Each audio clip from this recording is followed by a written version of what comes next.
Hi, thinking of visiting China and have never been? Well, in this video, here's my top tips of what to expect or what to prepare yourself for before you visit China.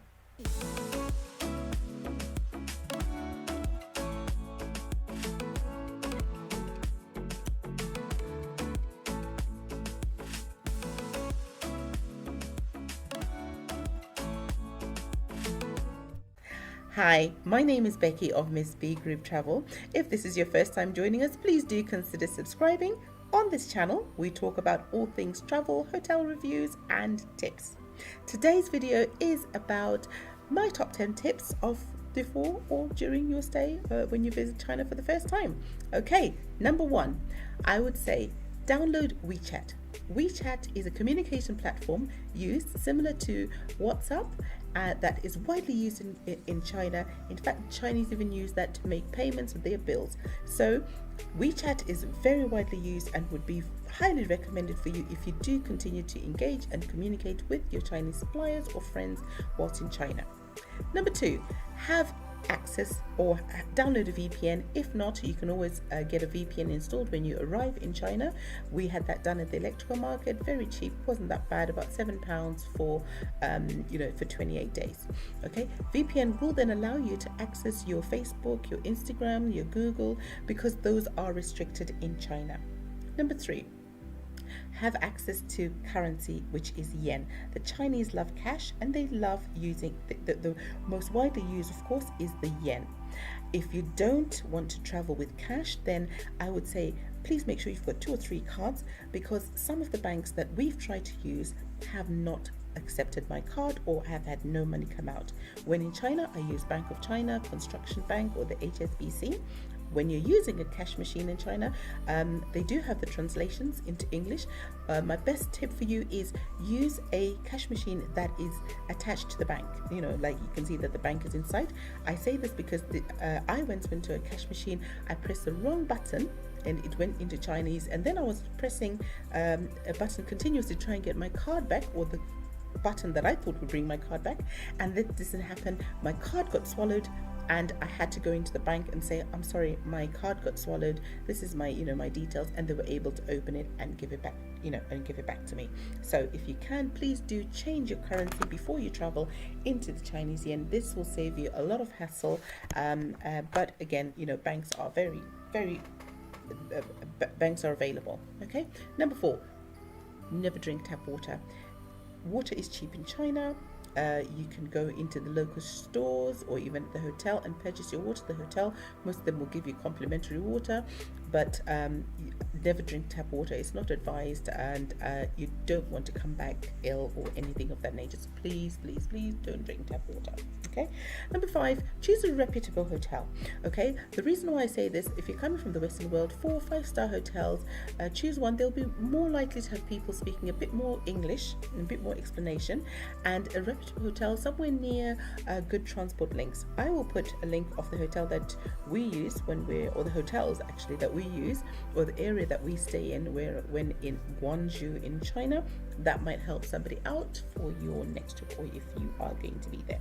Okay, number 6, I'm going to just quickly look at my sheet. Okay, oh yes, number 6, beware of being swindled. This can happen straight from the airport. Someone will approach you and say, oh, do you want a cab to your hotel? And you say yes, that's okay, and they will take you round the houses, right? So a possible 30-minute cab ride can be extended to over an hour, and they will just go the longest route or over and above places that you are not aware of, and you end up paying quite a big hotel, quite a big, not hotel, sorry, cab bill. Again, this has happened to us from our own hotel just to Beijing market, and we had used this this route before, and it's a 10-minute journey, and this driver started going onto the motorway, and I challenged him, but he couldn't speak good English. I had to phone my guide, and my guide then spoke to him, and he said, oh no, it's because there's traffic over there. It was later, a little bit into the evening. There wasn't any traffic, but he said there was traffic and that's why he changed and whatever, so that's why he's going that way, and he got very upset, but then he did manage to change direction and we got there, be it 25 minutes later. Okay, number 7, if you can, and I would highly recommend it, this is your first time, unless you're meeting your friends there or Chinese or people who already live there, engage in the services of a guide. It will save you money, hassle and time, definitely. And again, even though you are with a guide, be aware of your surrounding, be aware of where you're going, be aware of what you're doing. But yeah, a guide will definitely help you eliminate some of these issues and make your stay smoother. Again, if it's not your first time, and you can still use a guide. I still use them all the time just for translation and interpreting things that maybe at that time I don't understand. But definitely, I would highly recommend that you use a guide. If you're not going to be using cabs and you want to use a train, again, the train is very efficient, very cheap. In Western standards, it's very cheap, because sometimes a 2-hour journey or having a fob card for 2 hours to use on the trains up and down, it's equivalent to something like 25p. So it's not that expensive. Just be aware that there's a lot of people, and you will probably have a bit of that pushing and shoving, and everybody's in a rush.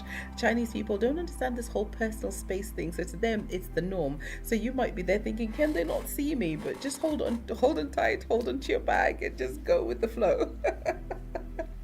Number 8, if you haven't watched my video about the Chinese markets and haggling, which is in this link, please do so, and be prepared to haggle in China. Buying anything, especially if it's in the wholesales and even some of the retail shops, you can haggle the price down, and in fact it's not something that's frowned upon. It's actually a way of living for them. They're actually quite used to it. Maybe not so in food shops or anything where the price will be clearly displayed, but a lot of the places where this is not displayed, you are free to haggle away.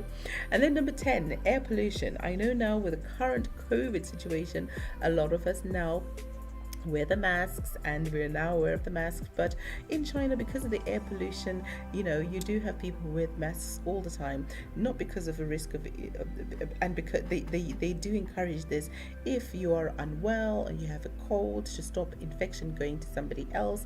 So it's common knowledge. And the air pollution as well, it's quite humid, so you might have difficulty breathing. We've used the masks a few times before the whole COVID pandemic started, so I understand the very much need to use it for your own protection. But besides this, I would definitely recommend that be open-minded about China. Go and visit, enjoy yourself, learn the culture, learn other things. There are many other tips that I may have not added in this video, but you will experience when you get it. But I thought I'll just share the 10 most important ones that I felt for me.